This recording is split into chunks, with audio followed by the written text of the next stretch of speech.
Marius Tuft Mathisen. I'm an associate professor at the Norwegian University of Science and Technology. The motivation for that piece of research or doing a PhD was twofold, both from a practical side and also from a more academic-oriented perspective.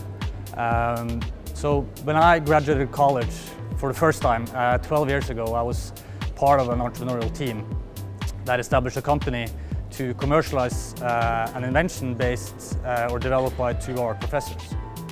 And that was a really interesting experience for me and for us, and we had some initial success. Initially we were able to prove that the technology worked. We were able to sell it to the first customers and also raise a round of venture capital. But then the company struggled to make more sustainable growth. And it's still a small tech company in Norway at the moment. So that experience sort of made an impression on me. I clearly felt that spin-offs from universities were an important class of companies because they act as this vehicle to transfer exciting new technologies from an academic environment and into industry where they can make an economic impact. But I also knew that that couldn't happen if the companies didn't actually grow and succeed and make that economic impact happen. So that was sort of one motivating factor. I had this personal experience and I knew how difficult that could be. So I was interested in that sort of questions regarding growth of these types of companies.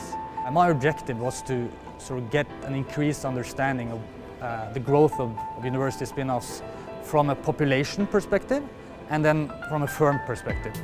And with a population perspective, what I mean is I wanted to follow a whole population of these firms, follow their growth, and do that for a long time period, and see what are the growth characteristics of a portfolio of firms. And in order to do that, we needed to build a database. So together with very talented colleagues, we made a database integrating a lot of secondary sources and our own primary sources. And we made a database that followed all Norwegian spin-off firms from universities, the entire population from 1999 until 2015, tracking them longitudinally every year on a lot of growth metrics, key corporate events, and a lot of variables that we could relate to growth in different ways.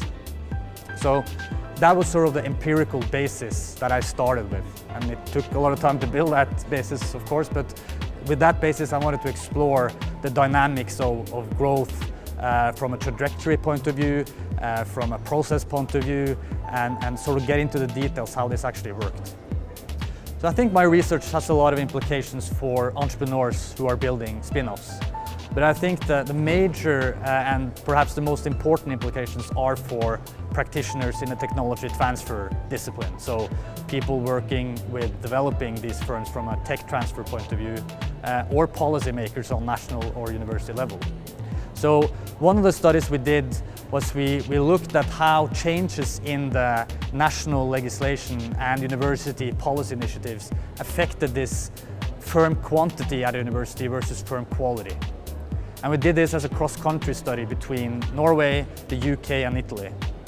And what we found was that while when you introduce a new policy intended to support tech transfer activity, what typically happens in the institutions is that they react by producing more firms.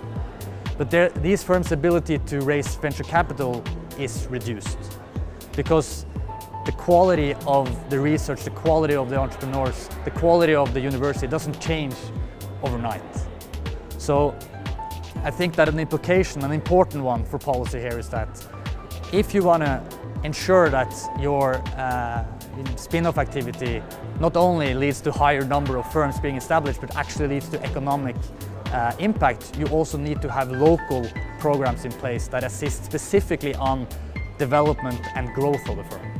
A second implication, I think, deals with this phenomenon of trade sales. So when policymakers are evaluating or considering new policy initiatives, they need to sort of understand that there's a lot of ways that success and economic impact is created.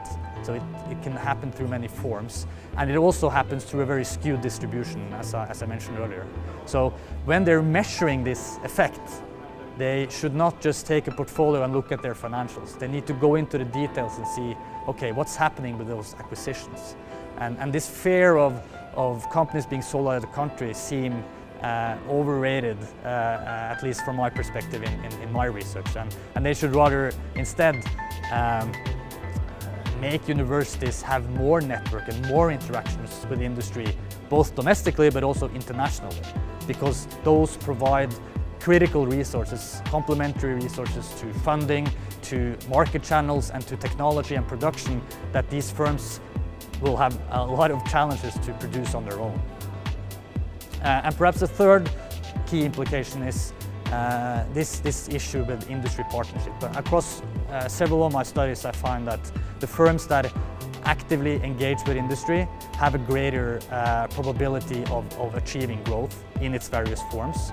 And if you couple that with the observation that entrepreneurs tend to favor collaborations with companies they know, what I found is that the real beneficial industry partnerships happens with companies that they did not know from the outset. So again, from a university point of view, they need to engage industry closer to the business of commercialization, but also closer to the business of research in order to make these industry relationship and partnerships happen.